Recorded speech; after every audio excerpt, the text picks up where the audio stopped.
ഏകദേശം 3 ലക്ഷം വർഷങ്ങൾക്ക് മുൻപാണ് ആധുനിക മനുഷ്യരുടെ ആദ്യ രൂപമായ ഹോമോസാപ്പിയൻസ് ഭൂമിയിൽ രൂപം കൊള്ളുന്നത്. അന്നു മുതൽ ഇപ്പോഴും മനുഷ്യരും മൃഗങ്ങളും തമ്മിലുള്ള പോരാട്ടം നടക്കുകയാണ്. ഭക്ഷണത്തിനു വേണ്ടിയും നിലനിൽപ്പിനു വേണ്ടിയുമായിരുന്നു ആ പോരാട്ടങ്ങൾ. എന്നാൽ ഇപ്പോഴും മനുഷ്യരും മൃഗങ്ങളും തമ്മിലുള്ള പോരാട്ടം അവസാനിച്ചിട്ടില്ല. അങ്ങനെ മനുഷ്യർ മൃഗങ്ങൾക്കെതിരെ ഈ അടുത്ത കാലത്ത് നടത്തിയ പോരാട്ടം അല്ലെങ്കിൽ യുദ്ധത്തെക്കുറിച്ച് നോക്കാം. Welcome to Grapho Media man versus animal part 1.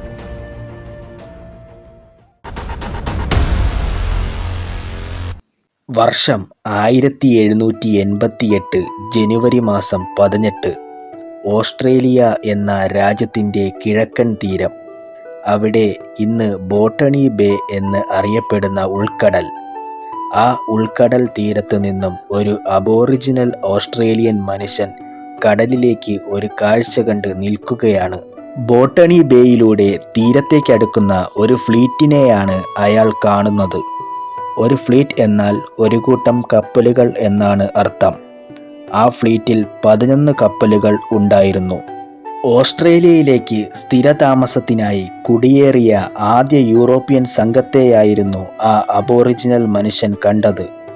ബ്രിട്ടനിൽ നിന്നുള്ള തടവുകാരും അവരുടെ കുടുംബവും ആയിരുന്നു ആ കപ്പലിൽ ഉണ്ടായിരുന്നത്. 1788 ജനുവരി 24 ഇന്നത്തെ പോർട്ട് ജാക്സൺ എന്ന സ്ഥലത്തേക്ക് ഫ്ലീറ്റ് നീങ്ങി.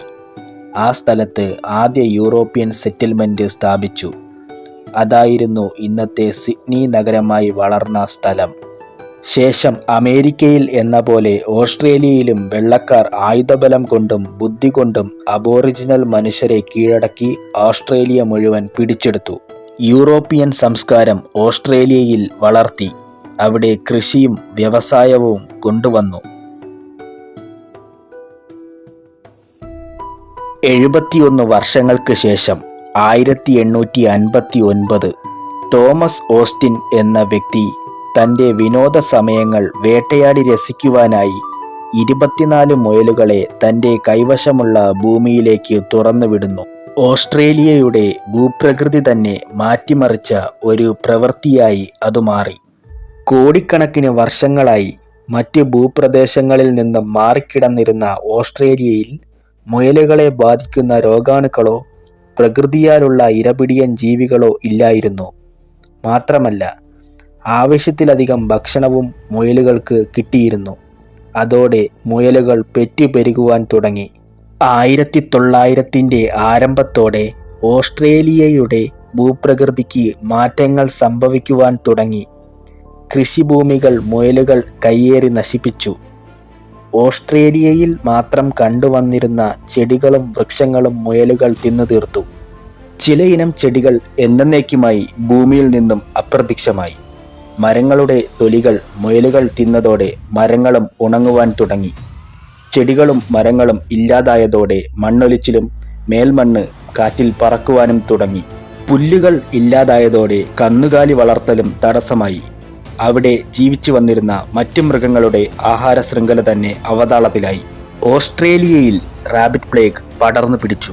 മുയലുകളെ വെടിവെച്ച് കൊല്ലുവാനും കൂടുകൾ നശിപ്പിക്കുവാനും ശ്രമിച്ചെങ്കിലും അത് പൂർണ്ണമായും വിജയിച്ചില്ല.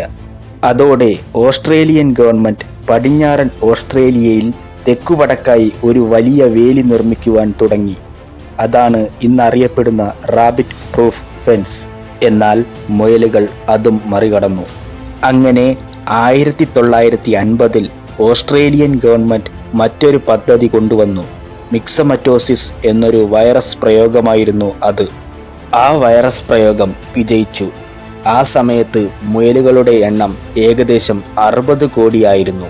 വൈറസ് പ്രയോഗത്തോടെ മുയലുകളുടെ എണ്ണം 10 കോടിയായി കുറഞ്ഞു. എന്നാൽ മുയലുകൾ ആ വൈറസിനെതിരെ പ്രതിരോധശേഷി നേടി. അതോടെ 1991 ആയപ്പോഴേക്കും മുയലുകളുടെ എണ്ണം ഏകദേശം 20 മുതൽ 30 കോടി വരെയായി ഉയർന്നു. 1995 ആയതോടെ മറ്റൊരു വൈറസ് കൂടി പ്രയോഗിച്ചു. മുയലുകളിൽ രക്തസ്രവം വരുത്തുന്ന കാലിസി വൈറസ് ആയിരുന്നു അത്. ഇത് മുയലുകളുടെ എണ്ണം കുറച്ചു. ഇപ്പോഴും ഓസ്ട്രേലിയയിൽ നിയന്ത്രിതമായ എണ്ണത്തിൽ മുയലുകളുണ്ട്. റാബിറ്റ് പ്ലേഗ് എന്നത് ഭാവിയിൽ എന്ത് സംഭവിക്കുമെന്ന് ചിന്തിക്കാതെ പ്രവർത്തിക്കുന്ന മനുഷ്യർക്ക് ഒരു പാഠമാണ്. വെറും 24 മുയലുകളിൽ നിന്നും തുടങ്ങിയത് 150 വർഷം കൊണ്ട് ഒരു രാജ്യത്തിൻ്റെ ഭൂപ്രകൃതി തന്നെ മാറ്റിമറിച്ചു. ഇതേ സമയം ഓസ്ട്രേലിയയുടെ മറ്റൊരു ഭാഗത്ത് മറ്റൊരു ജീവി മനുഷ്യർക്കെതിരെ യുദ്ധം ആരംഭിച്ചിരുന്നു.